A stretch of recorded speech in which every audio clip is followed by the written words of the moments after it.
Hello. So today I am going to be reading the first chapter of Harry Potter and the Sorcerer's Stone. I'm on my lunch break right now, so I can only do one chapter at a time. If you've watched any of my other readings, I do chapters at a time, so subscribe if you want to get any other chapters, new books. Just you could follow along or just listen.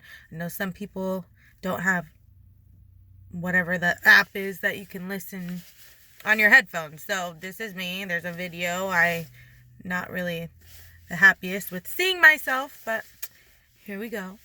Harry Potter, the Sorcerer's Stone, Chapter 1. And it's called The Boy Who Lived.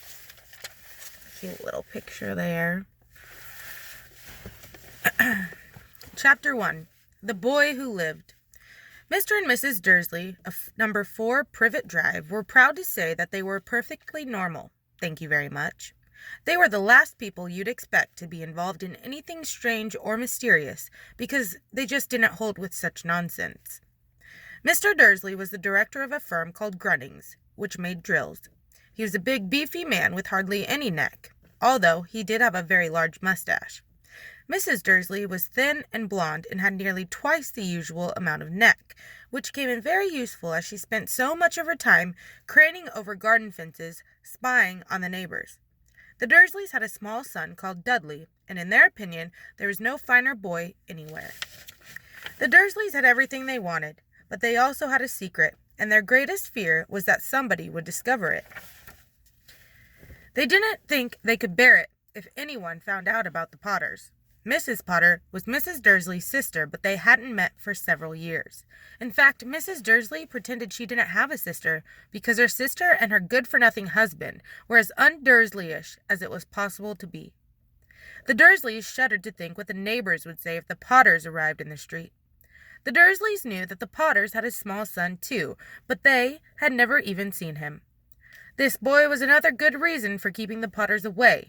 They didn't want Dudley mixing with a child like that. When Mr. and Mrs. Dursley woke up on the dull, gray Tuesday, our story starts. There was nothing about the cloudy sky outside to suggest that strange and mysterious things would soon be happening all over the country.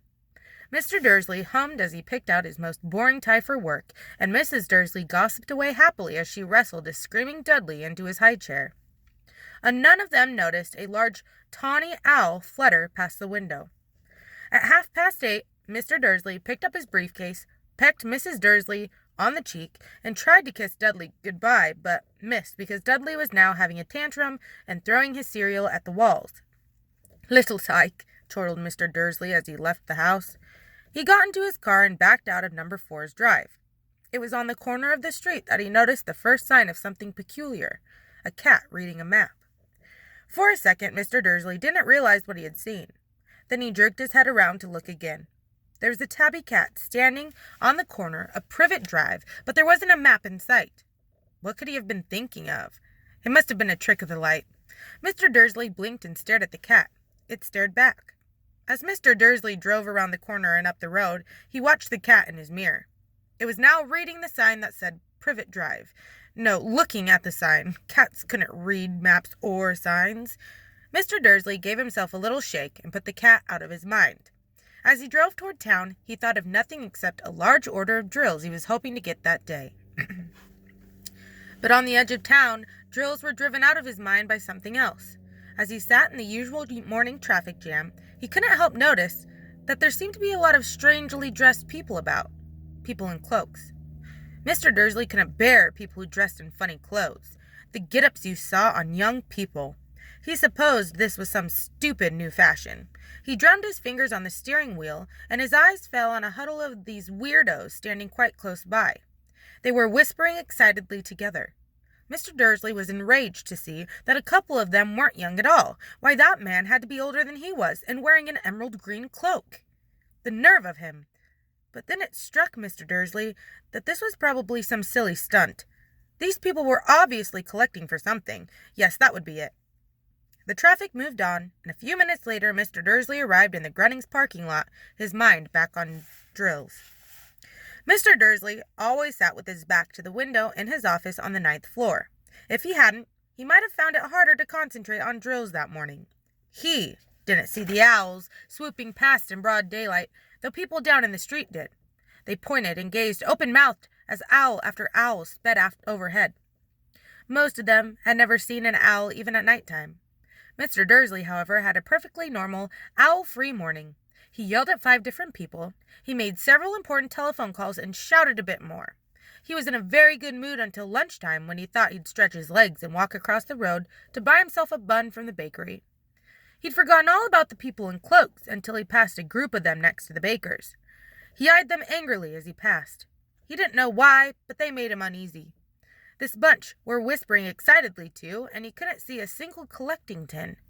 It was on his way back past them, clutching a large doughnut in a bag, that he caught a few words of what they were saying. "The Potters, that's right. That's what I heard. Yes, their son, Harry." Mr. Dursley stopped dead. Fear flooded him. He looked back at the whisperers as if he wanted to say something to them, but thought better of it. He dashed back across the road, hurried up to his office, snapped at his secretary not to disturb him, seized his telephone, and had almost finished dialing his home number when he changed his mind. He put the receiver back down and stroked his mustache, thinking, no, he was being stupid. Potter wasn't such an unusual name. He was sure there were lots of people called Potter who had a son called Harry. Come to think of it, he wasn't even sure his nephew was called Harry. He'd never even seen the boy. It might have been Harvey or Harold. There was no point in worrying Mrs. Dursley. She always got so upset at any mention of her sister. He didn't blame her if he'd had a sister like that. But all the same, those people in cloaks. He found it a lot harder to concentrate on drills that afternoon, and when he left the building at 5 o'clock, he was still so worried that he walked straight into someone just outside the door. "Sorry," he grunted as the tiny old man stumbled and almost fell. It was a few seconds before Mr. Dursley realized that the man was wearing a violet cloak. He didn't seem at all upset at being almost knocked to the ground. On the contrary, his face split into a wide smile, and he said in a squeaky voice that made passer-by stare, "Don't be sorry, my dear sir, for nothing could upset me today. Rejoice, for you know who has gone at last. Even muggles like yourself should be celebrating this happy, happy day." And the old man hugged Mr. Dursley around the middle and walked off. Mr. Dursley stood rooted to the spot. He had been hugged by a complete stranger. He also thought he had been called a muggle, whatever that was. He was rattled. He hurried to his car and set off for home, hoping he was imagining things, which he had never hoped for before because he didn't approve of imagination. As he pulled into the driveway of number 4, the first thing he saw, and it didn't improve his mood, was the tabby cat he'd spotted that morning. It was now sitting on his garden wall. He was sure it was the same one. It had the same markings around its eyes. "Shoo!" said Mr. Dursley loudly. The cat didn't move. It just gave him a stern look. Was this normal cat behavior? Mr. Dursley wondered. Trying to pull himself together, he let himself into the house. He was determined not to mention anything to his wife. Mrs. Dursley had had a nice, normal day. She told him over dinner all about Mrs. Next Door's problems with her daughter and how Dudley had learned a new word, won't. Mr. Dursley tried to act normally. When Dudley had been put to bed, he went into the living room in time to catch the last report on the evening news. And finally, bird watchers everywhere have reported that the nation's owls have been behaving very unusually today. Although owls normally hunt at night and are hardly ever seen in daylight, there have been hundreds of sightings of these birds flying in every direction since sunrise. Experts are unable to explain why the owls have suddenly changed their sleeping pattern. The newscaster allowed himself a grin. Most mysterious. And now, over to Jim McGuffin with the weather. Going to be any more showers of owls tonight, Jim? "Well, Ted," said the weatherman, "I don't know about that, but it's not only the owls that have been acting oddly today. Viewers as far apart as Kent, Yorkshire, and Dundee have been phoning in to tell me that instead of the rain I promised yesterday, they've had a downpour of shooting stars. Perhaps people have been celebrating bonfire night early. It's not until next week, folks, but I can promise a wet night tonight." Mr. Dursley sat frozen in his armchair. Shooting stars all over Britain, owls flying by daylight, mysterious people in cloaks all over the place, and a whisper about the Potters. Mrs. Dursley came into the living room carrying 2 cups of tea. It was no good. He'd have to say something to her. He cleared his throat nervously. Petunia, dear, you haven't heard from your sister lately, have you? As he had expected, Mrs. Dursley looked shocked and angry. After all, they normally pretended she didn't have a sister. No, she said sharply. Why? Funny stuff on the news, Mr. Dursley mumbled. Owls, shooting stars, and there were lots of funny-looking people in town today. So? Snapped Mrs. Dursley. Well, I just thought maybe it was something to do with, her crowd. Mrs. Dursley sipped her tea through pursed lips. Mr. Dursley wondered whether he dared tell her he'd heard the name Potter.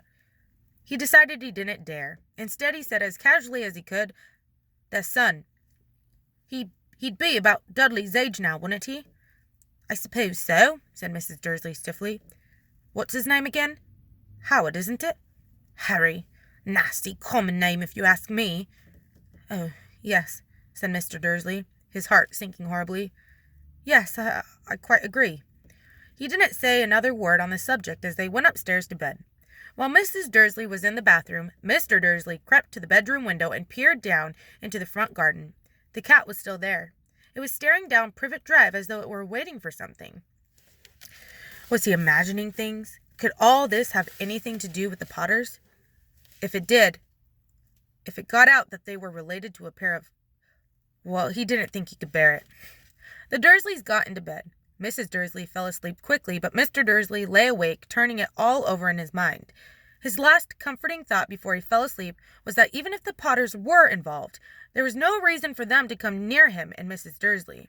The Potters knew very well what he and Petunia thought about them and their kind. He couldn't see how he and Petunia could get mixed up in anything that might be going on. He yawned and turned over. It couldn't affect them. How very wrong he was. Mr. Dursley might have been drifting into an uneasy sleep, but the cat on the wall outside was showing no sign of sleepiness. It was sitting as still as a statue, its eyes fixed unblinkingly on the far corner of Privet Drive. It didn't so much as quiver when a car door slammed on the next street, nor when 2 owls swooped overhead. In fact, it was nearly midnight before the cat moved at all. A man appeared on the corner the cat had been watching, appeared so suddenly and silently you'd have thought he'd just popped out of the ground. The cat's tail twitched, and its eyes narrowed. Nothing like this man had ever been seen on Privet Drive. He was tall, thin, and very old, judging by the silver of his hair and beard, which were both long enough to tuck into his belt. He was wearing long robes, a purple cloak that swept the ground, and high-heeled buckled boots. His blue eyes were light, bright, and sparkling behind half-moon spectacles, and his nose was very long and crooked, as though it had been broken at least twice. This man's name was Albus Dumbledore. Albus Dumbledore didn't seem to realize that he had just arrived in a street where everything from his name to his boots were unwelcome. He was busy rummaging in his cloak, looking for something, but he did seem to realize he was being watched because he looked up suddenly at the cat, which was still staring at him from the other end of the street. For some reason, the sight of the cat seemed to amuse him. He chuckled and muttered, "I should have known." He found what he was looking for in his inside pocket. It seemed to be a silver cigarette lighter. He flicked it open, held it up in the air, and clicked it. The nearest street lamp went out with a little pop. He clicked it again. The next lamp flickered into darkness. 12 times he clicked the put-outer until the only lights left on the whole street were 2 tiny pinpricks in the distance, which were the eyes of the cat watching him.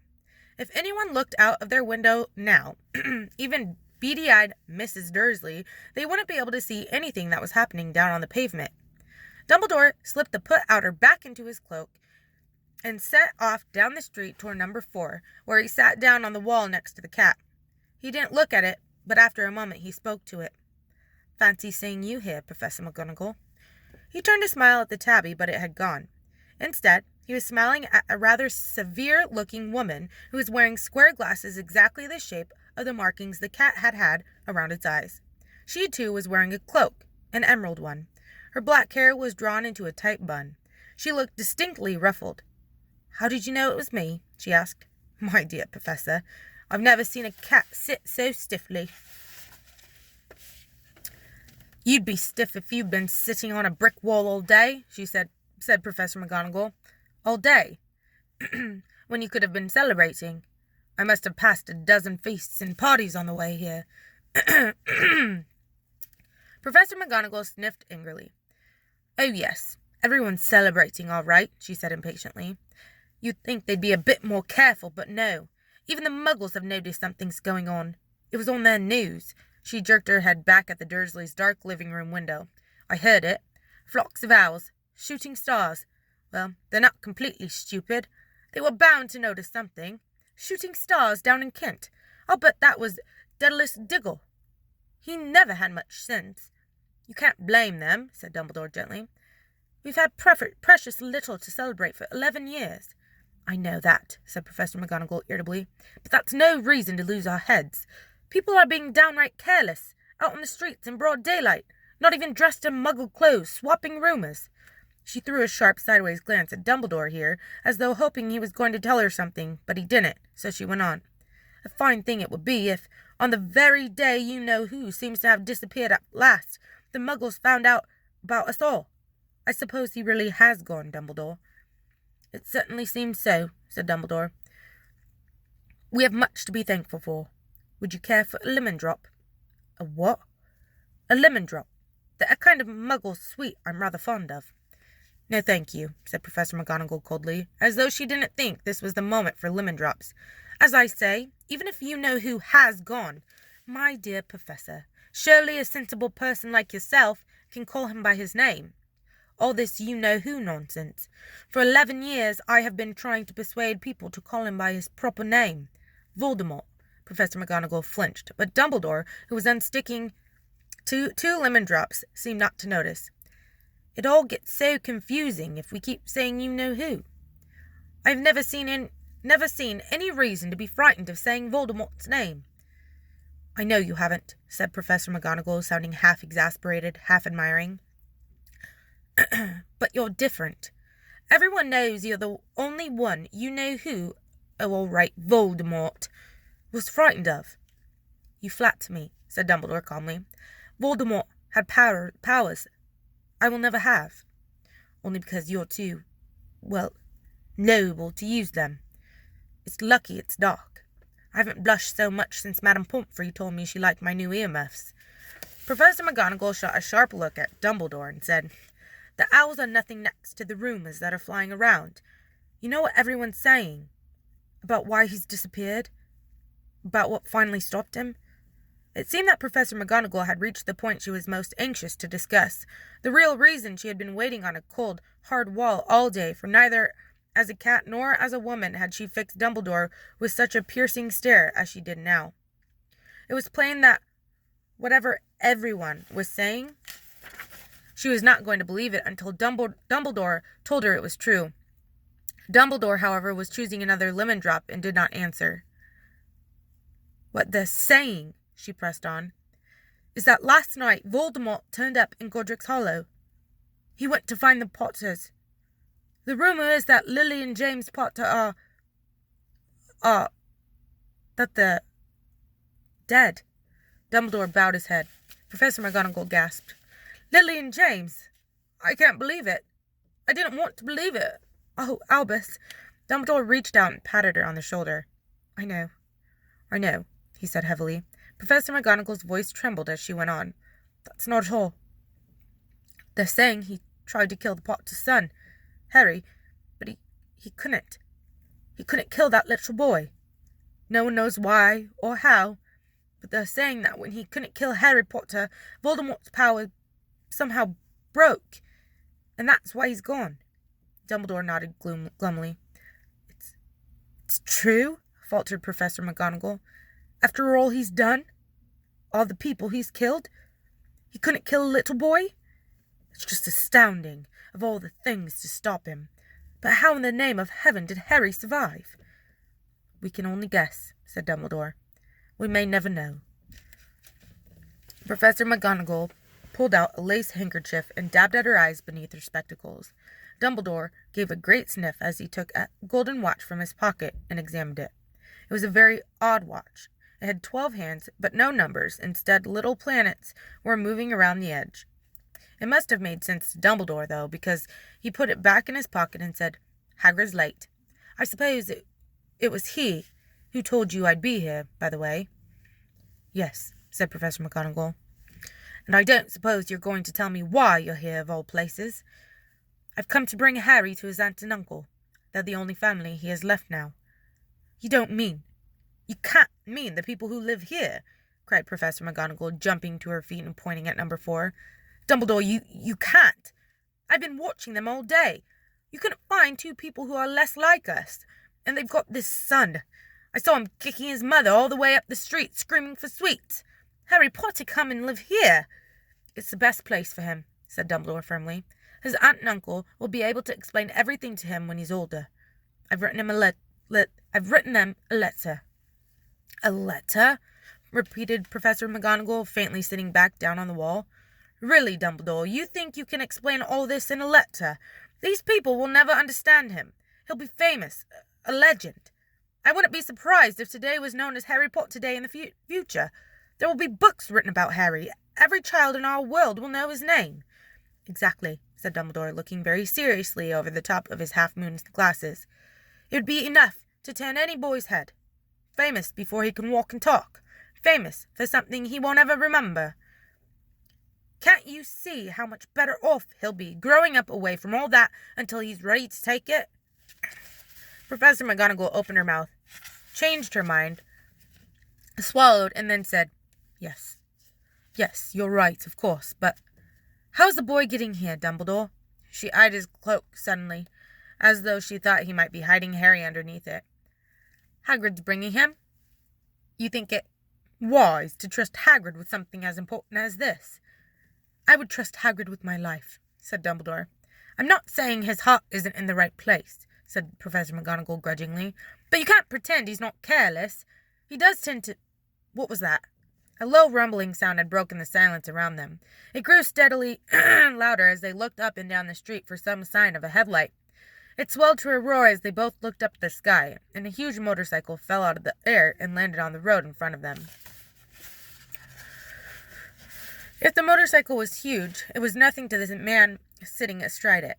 He was almost twice as tall as a normal man, and at least 5 times as wide. He looked simply too big to be allowed, and so wild, long tangles of bushy black hair and beard hid most of his face. He had hands the size of trash can lids, and his feet in their leather boots were like baby dolphins. In his vast muscular arms he was holding a bundle of blankets.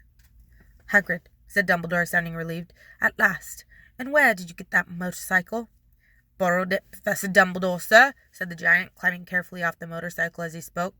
"Young Sirius Black lent it to me. I got him, sir." "No problems, were there?" "No, sir. House was almost destroyed, but I got him out all right before the Muggles started swimming around. He fell asleep as we was flying over Bristol." Dumbledore and Professor McGonagall bent forward over the bundle of blankets. Inside, just visible, was a baby boy, fast asleep. Under a tuft of jet black hair over his forehead, they could see a curiously shaped cut, like a bolt of lightning. "Is that where—" whispered Professor McGonagall. "Yes," said Dumbledore. "He'll have that scar forever." "Couldn't you do something about it, Dumbledore?" "Even if I could, I wouldn't. Scars could come in handy. I have one myself above my left knee that's a perfect shape map of the London Underground. Well, give him here, Hagrid. We'd better get this over with." Dumbledore took Harry in his arms and turned toward the Dursleys' house. Could I say goodbye to him, sir?" said Hagrid. He bent his great shaggy head over Harry and gave him what must have been a very scratchy, whiskery kiss. Then, suddenly, Hagrid let out a howl like a wounded dog. "Shh!" hissed Professor McGonagall. "You'll wake the Muggles." Sorry," sobbed Hagrid, taking out a large spotted handkerchief and burying his face in it. "But I can't stand it. Lily and Jane's dead, and poor little Harry off to live with Muggles." Yes, it's all very sad, but get a grip on yourself, Hagrid, or we'll be found," Professor McGonagall whispered, patting Hagrid gingerly on the arm as Dumbledore stepped over the low garden wall and walked to the front door. He laid Harry gently on the doorstep, took a letter out of his cloak, tucked it inside Harry's blankets, and then came back, to the other two. For a full minute, the three of them stood and looked at the little bundle. Hagrid's shoulders shook. Professor McGonagall blinked furiously, and the twinkling light that usually shone from Dumbledore's eyes seemed to have gone out. "Well," said Dumbledore finally, "that's that. No business staying here. We may as well go and join the celebrations."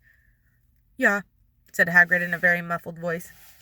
"I'll be taking Sirius his bike back. Good night, Professor McGonagall." "Professor Dumbledore, sir." Wiping his streaming eyes on his jacket sleeve, Hagrid swung himself onto the motorcycle and kicked the engine into life. With a roar, it rose into the air and off into the night. "I shall see you soon, I expect, Professor McGonagall," said Dumbledore, nodding to her. Professor McGonagall blew her nose in reply.